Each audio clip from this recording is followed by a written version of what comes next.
میں چاہوں گا بس ایک بات ذہن کے اندر بٹھا دوں آپ کے، تاکہ اس کی عظمت ایسی بیٹھ جائے کہ کل سے انشاءاللہ چال چلن تھوڑا سا بدل جائے، تاکہ آنے کا مقصد حل ہو جائے۔ ہمارا جسم ایک ہے جسم اور ایک ہے روح۔ جسم بیمار ہوتا ہے پتہ چل جاتا ہے، منہ کا ذائقہ بدل گیا پتہ چلا بیماری ہے، بخار آ گیا، درد سر میں ہو رہا ہے پتہ چل گیا بیمار ہے، ہاتھ پیر میں کپ کپی طاری ہو گئی سمجھ میں آیا کہ بیمار ہے، موشن ہو گئے سمجھ گئے کہ بیمار ہے۔ یہ روح جو ہمارے جسم کے اندر ہے وہ بیمار ہے، اس کا پتہ کیسے چلے؟ اس لیے کہ جسم اصل نہیں ہے، روح اصل ہے۔ روح ہے تو جسم ہے، اگر روح نہیں تو آپ بہت ہی مشٹنڈے ہوں، لیکن جسم سے روح پرواز کر گئی تو آپ کو کوئی طاقتور نہیں کہے گا، مردہ ہی کہے گا۔ کہ آقا کریم صلی اللہ تعالی علیہ وسلم نے نرمی کے بارے میں کیا فرمایا؟ روح اور جسم، اس کو دیکھ لیجئے۔ روح بیمار ہوتی ہے اس کا بھی پتہ چل جاتا ہے، اگر نیکی کی بات اچھی نہ لگے روح بیمار ہے، قرآن پڑھ کر کے سکون نہ ملے روح بیمار ہے، اللہ اور اس کے رسول کے ارشاد کو سننے کے بعد طبیعت میں زندگی بدلنے کا جذبہ پیدا نہ ہو روح بیمار ہے، مسجد کے اندر جانے کا دل نہ چاہے روح بیمار ہے، قرآن شریف پڑھنے کا دل نہ چاہے روح بیمار ہے۔ اور ایک بڑی پیاری بات ایک صوفی نے فرمائی، اور سب سے بڑی پہچان روح کی یہ ہے کہ وہ بیمار ہے، اس کو جاننے کا ایک طریقہ یہ ہے، کسی کو پریشانی میں دیکھ کر اگر دل غمگین نہ ہو تو سمجھ لینا کہ روح بیمار ہے، سمجھ لینا کہ روح بیمار۔ اللہ کے رسول صلی اللہ تعالی علیہ وسلم اتنے نرم دل تھے، اتنے نرم دل تھے، اتنے نرم دل تھے کہ رسول گرامی وقار صلی اللہ تعالی علیہ وسلم کسی کا غم دیکھ ہی نہیں سکتے تھے، دیکھ ہی نہیں سکتے تھے۔ آقا کریم صلی اللہ علیہ وسلم تشریف لے جا رہے تھے، ایک بچی کو حضور صلی اللہ علیہ وسلم نے دیکھا، وہ رو رہی ہے، اور سرکار صلی اللہ علیہ وسلم تشریف لے جا رہے تھے قمیص خریدنے کے لیے، 10 درہم تھے حضور صلی اللہ علیہ وسلم کے پاس، 4 کا حضور صلی اللہ علیہ وسلم نے قمیص خریدا، ایک نے مانگا حضور صلی اللہ علیہ وسلم نے اسے دے دیا، بچی کو دیکھا رو رہی ہے، بیٹی کیوں رو رہی ہو؟ یا رسول اللہ صلی اللہ تعالی علیہ وسلم، میری سیٹھانی نے، میری مالکن نے مجھے کچھ خریدنے کے لیے پیسے دیے تھے، میں لے کر نکلی، پیسے میرے گم گئے، اب رو رہی ہوں کہ سرکار میں گھر جاؤں کیسے بغیر چیز لیے، وہ مجھے سزا دے گی تو کیا ہوگا؟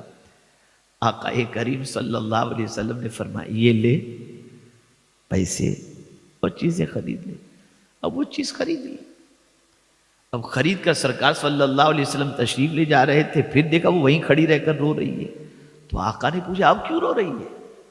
دیکھیں نرم دلی، ایک وہ بچی جو کسی کی خادمہ ہے، کسی کی کنیز ہے، کنیز کی بیٹی، اس بچی کو حضور نے دیکھا روتے ہوئے، تو سرکار صلی اللہ علیہ وسلم نے فرمایا بیٹی اب کیوں رو رہی ہے؟ کہا حضور میں چیز تو خرید لی، لیکن میں اگر گھر پہنچوں گی اور مجھ سے پوچھا گیا کہ تجھے آنے میں تاخیر کیوں ہوئی، اور اس تاخیر کی وجہ سے اگر میری مالکن مجھے مارے گی تو اس کے ڈر سے رو رہی ہوں۔ سرکار نے فرمایا غم نہ کر، میں تیرے ساتھ چلتا ہوں، میں تیرے ساتھ چلتا ہوں۔ آقا کریم صلی اللہ علیہ وسلم ساتھ تشریف لے گئے، پوچھا کون سا گھر؟ کہا حضور یہ گھر۔ آقا کریم صلی اللہ علیہ وسلم نے باہر سے سلام پیش کیا، اندر والوں نے سنا، آہستہ سے جواب دیا، سرکار صلی اللہ علیہ وسلم نے دوبارہ سلام کیا، ان کے بلند آواز سے جواب نہ آنے کی وجہ سے. پھر انہوں نے سلام کا جواب دیا لیکن آہستہ سے جواب دیا. رسول اعظم صلی اللہ علیہ وسلم نے تیسری بار سلام کیا. اندر والوں نے سلام سنا، آہستہ سے جواب دیا، بلند آواز سے جواب نہیں دیا انہوں نے. سرکار صلی اللہ علیہ وسلم جانے لگے، دروازہ کھول کر کے وہ باہر آئے. یا رسول اللہ صلی اللہ تعالی علیہ وسلم، ہم نے پہچان لیا تھا کہ یہ آپ کی آواز ہے سرکار، ہم نے چاہا کہ آپ بار بار ہمیں سلامتی کی دعا عطا فرمائیں، اس لیے ہم آہستہ سے جواب دیے. سرکار فرمائے کیسے آنا ہوا؟ آقا کریم صلی اللہ علیہ وسلم نے فرمایا یہ جو بچی ہے نا جو تمہارے یہاں خدمت کر رہی ہے، اس سے پیسے گم ہو گئے تھے تو اس کو پیسے میں نے دے دیے.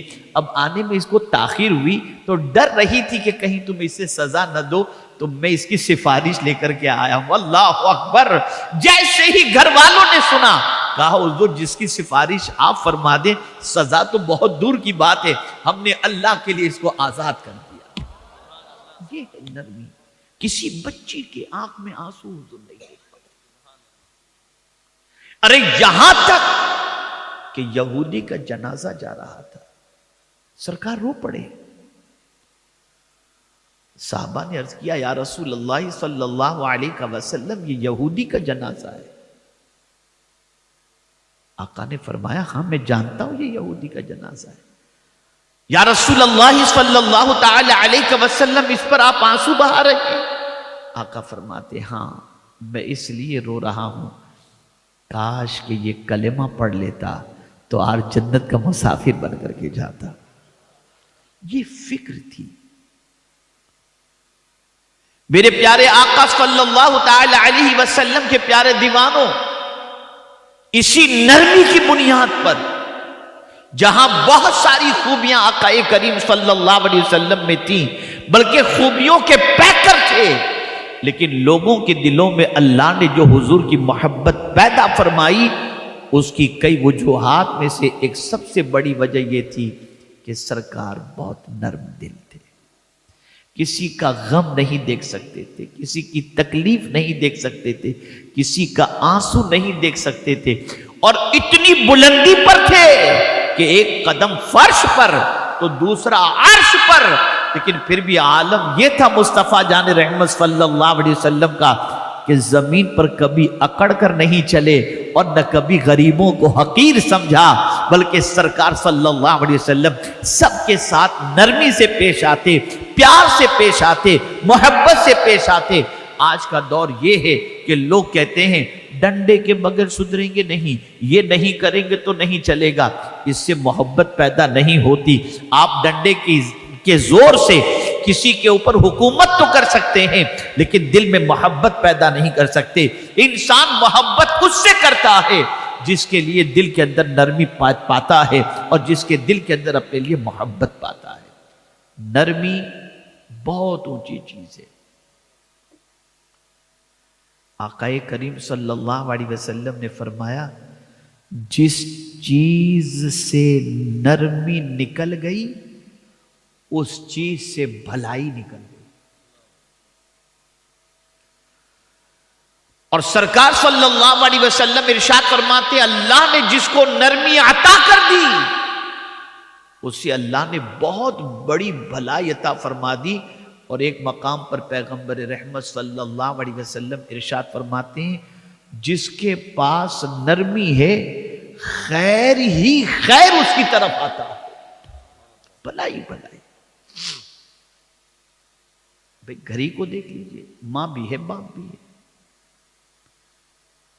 کماتا باپ ہے، صبح سے نکلتا باپ ہے، ٹیوشن فیس کی فکر باپ کو، اسکول فیس کی فکر باپ کو ہے نا، علاج کا پیسے کا انتظام باپ کو، شادی کے خرچی کی ذمہ داری باپ کو. لیکن سر میں درد ہوتا ہے تو بچہ کہتا ہے ماں، کبھی باپ کو یاد ہی نہیں کرتا. پیٹ پہ او ماں کہتا ہے. وجہ کیا ہے؟ اس لیے کہ جتنا پیار ماں سے بچے کو ملتا ہے اتنا پیار باپ سے بچے کو نہیں ملتا. تو جہاں پیار زیادہ، اور خود حضور صلی اللہ علیہ وسلم نے فرمایا، ایک صحابی حاضر ہوئے، آقا کریم صلی اللہ علیہ وسلم سے عرض کرتے مجھ پر سب سے زیادہ حق کس کا؟ سرکار نے فرمایا تمہاری ماں کا۔ پھر عرض کرتے اس کے بعد؟ کہا تمہاری ماں کا۔ پھر عرض کرتے اس کے بعد؟ حضور نے فرمایا تمہاری ماں کا۔ پھر عرض کرتے ہیں چوتھی بار کی پھر کس کا؟ حضور نے فرمایا تمہارے باپ کا۔ 3 حق ماں کی حضور صلی اللہ علیہ وسلم نے بتا کر اس طریقے سے ارشاد فرمایا 3 مرتبہ فرما کر کہ پیار سارا تو تیری ماں کی۔ اس لیے یاد رکھیں باپ مر جائے، غور کیجئے گا، یہ معاشرے کی سچویشن میں آپ کو بتا رہا ہوں، باپ مر جائے تو ماں کو تو کوئی بھی رکھ لیتا ہے، لیکن ماں کے انتقال کے بعد باپ کو اکیلے سنبھالنا یہ بڑا ڈیفیکلٹ ہو جاتا ہے۔ ایک بیٹا کہے گا 4 دن کے لیے تو لے جا، دوسرا کہے گا اور ماں ہوگی تو ماں میرے پاس ہی رہے گی۔ ہوتا ہے نا پیار، نرمی، محبت۔ میرے پیارے آقا صلی اللہ تعالی علیہ وسلم کے پیارے دیوانوں، اللہ تعالیٰ نے حضور صلی اللہ علیہ وسلم کو رحمت للعالمین بنا کر بھیجا۔ آقا کی جانب سے پیار کے علاوہ کوئی چیز کسی کو نصیب ہوئی نہیں۔ پیار، پیار اور محبت، نرمی، نرمی اور نرمی۔ اب نرمی سے کیا مراد ہے؟ کیا مراد ہے؟ خالی دل میں کسی کے غم کے سلسلے میں دیکھ کر دل کا نرم ہونا؟ نہ، صرف یہ مراد نہیں، زبان کا بھی نرم ہونا۔ حضرت موسیٰ علیہ السلام اور حضرت ہارون کو جب رب قدیر جل جلالہ نے فرعون کی طرف بھیجا تو فرمایا اذهبا الى فرعون انه طغى، تم دونوں جاؤ فرعون کے پاس، وہ سرکش ہو گیا، وَقُولَا لَهُ قَوْلًا لَيِّنًا، اور تم دونوں اس سے نرمی سے بات کرو۔ جس کے کلام میں نرمی ہو، جس کی چال چلن کے اندر نرمی ہو، جس کے مزاج کے اندر نرمی ہو، اللہ رب العزت جل جلالہ اس کو خیر کی دولت سے مالا مال فرما دیتا ہے، اسے بھلائی خوب عطا فرما دیتا ہے۔ یہ جو منطق ہمارے ذہن کے اندر بیٹھ گئی کہ جب تک کہ 2-4 گالی نہ بولو نا تب تک سدھرتا نہیں ہے، یہ ہمارا فارمولہ اپنا ہے، لیکن سرکار صلی اللہ علیہ وسلم کا فارمولہ تو یہ ہے پیار سے دنیا جیت جاؤ، پیار سے سب کچھ جیت جاؤ۔ پیار جہاں ملے گا بندہ وہاں لوٹے گا، جہاں محبت زیادہ ملتی ہے بندہ اس طرف جاتا ہے۔